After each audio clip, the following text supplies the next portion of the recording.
As I mentioned before, in the 6th grade, Ray Nettles broke every desk he was given in both Mr. Carvajal and Mr. Lloveras' classes, earning him the nickname and theme song called Ray Korn the Desk Destroyer by Lloveras. See, it all started when we were in Carvajal's class. It was quiet, we were all working peacefully and whatnot. Then suddenly I heard something snap and a loud thud coming from the back of me. So I turned around like, what the fuck was that?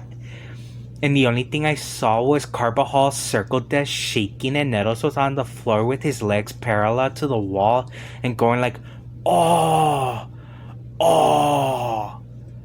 Then one of the kids, Jesus Rodriguez, started laughing and we all started laughing, and I even saw Carvajal smile a bit.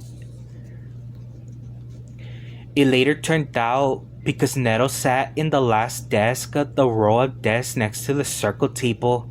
He was leaning back, I guess to stretch out his back, and because of his large stature, the plastic couldn't withstand the pressure, and then the chair snapped. And because the table was right in back of him, he hit his head on the table before landing on the floor. Then the same thing happened in Mr. Lloveras' class some days later, except when he sat down, the legs of the chair, which were made out of metal, split as soon as he came to rest, which he had essentially squashed the desk.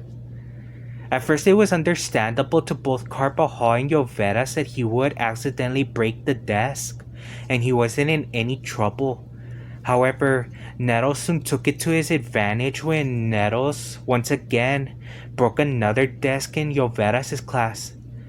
Then later that day, Carvajal came to Lloveras' class with a piece of metal, telling Lloveras in Spanish that Nettles had removed a component from one of the desks as a way to vandalize the desk, while at the same time making it look like he accidentally broke it. And when Lloveras told them that he had just broke another desk, it was later revealed that he had removed a screw from the chair, so when someone like himself sat on it, it would break. Because at first we had circle tables. At the beginning of that year, they changed them to student desk.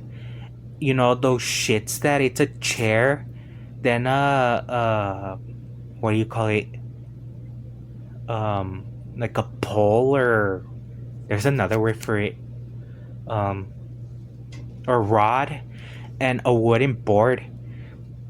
And because they had ran out of those for Nettles, they had to give him his own separate and special desk that had a separate plastic chair and desk that had a shelf underneath the board to put papers and all that.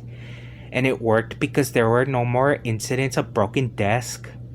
To this day, I still have no idea what the hell was going on.